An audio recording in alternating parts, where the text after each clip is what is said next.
You radio صدائے حریت جموں کشمیر ہے Tariq Mahmood کھڑوں update سنو۔ اسلامی تعاون تنظیم کا آزاد مستقل انسانی حقوق کمیشن نے بھارت کا غیر قانونی زیر قبضہ جموں کشمیر میں بزرگ حریت قائد سید علی گیلانی کی تدفین کی رسومات اور جگہ کا انتخاب کا حق تو بھارتی حکومت کا انکار، مقبوضہ علاقہ میں پابندیاں کا نفاذ اور بزرگ رہنما کی میت اہل خانہ تو کھسن، جبری تدفین، اہل خانہ اور رشتہ دارانہ ان کی آخری رسومات کی ادائیگی کی اجازت نہ دینے کی شدید مذمت کی ہے اور اس نے بدترین ظلم تے انسانی حقوق کی سنگین خلاف ورزی قرار دیتو ہے۔ سید علی گیلانی پوری زندگی کشمیری مسلمانہ کی آزادی اور اقوام متحدہ کی سلامتی کونسل کی قراردادوں کے مطابق حق کی خود ارادیت کا حصول کی پرامن جد و جہد کرتا رہا۔ تنظیم نے کشمیریاں نہ اپنا محبوب قائد نہ خراج عقیدت پیش کرن تو روکن واسطے قابض انتظامیہ کی طرفوں مواصلاتی ناکہ بندی، کرفیو اور بیجا پابندیاں کا نفاذ کی بھی مذمت کی ہے۔ سید علی گیلانی کی ثابت قدمی، جرت اور غیر متزلزل عزم کی وجہ نال انہاں نہ کئی واری نظر بند کیو گئے اور حراستی مراکز میں تشدد کو نشانوں بنائے گئے۔ پیرانہ سالی اور مختلف بیماریاں میں مبتلا ہونے کے باوجود سب جیل قرار دیتا گیا اپنا کارما طویل عرصہ تک نظر بندی ان کی وفات کی وجہ بنی۔ بھارتی استعماری حکومت کی طرفوں ان کی تدفین میں مداخلت اور رکاوٹ کھڑی کرنوں بین الاقوامی قوانین کی بھی خلاف ورزی ہے۔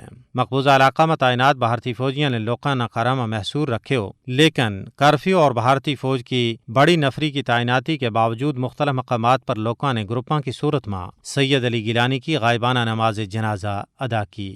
اس حوالے نال کل جماعتی حریت کانفرنس نے 5 دنوں تک احتجاجی کیلنڈر جاری کی ہے، جنہاں میں لوکاں تو اپیل کی گئی ہے کہ وہ حریت رہنما سید علی گیلانی کی دوران نظر بندی، شہادت اور لوکانہ شہید قائد کی نماز جنازہ میں شرکت تو روکن واسطے نریندر مودی کی فسطائی بھارتی حکومت کی طرفوں نافذ کی جانے والی سخت پابندیاں کے خلاف 5 روز تک ہڑتال کریں۔ بھارت کی مودی حکومت کی مسلمانہ تو نفرت ایک باری پھر واضح ہو گئی۔ افغانستان میں امن کا قیام کی دنیا پار میں حمایت کی جا رہی ہے، لیکن بھارت میں مودی حکومت نہ افغانستان میں امن کو قیام چنگو نہیں لگتو۔ اتنا ہی نہیں بلکہ افغانستان تو بھارت جانے والا مسلمان افغان شہریاں نے انتہائی ذلت امیز سلوک کرتا ہوا واپس چلائے جائے۔ 20 اگست نہ استنبول تو دلی آنے والی افغان خاتون رکن پارلیمنٹ رنگینہ کارگر نہ سفارتی پاسپورٹ ہونے کے باوجود واپس کر دیتو گئے، حالانکہ اس پاسپورٹ پر ویزا کی بھی ضرورت نہیں ہوتی۔ میڈیا رپورٹس کے مطابق رنگینہ علاج کی غرض نال دلی آئی تھیں۔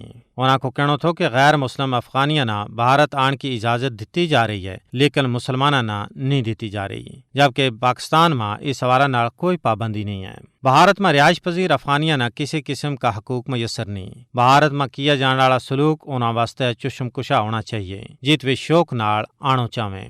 حقیقت یہ ہے کہ انتہا پسند مودی حکومت بھارت میں کسی مسلمان نہ خوش آمدید کہنے واسطے تیار نہیں ہے، بلکہ انہاں کے خلاف ظالمانہ اور جابرانہ قوانین نافذ کیا جا رہے ہیں۔ اپڈیٹ ختم ہوئے۔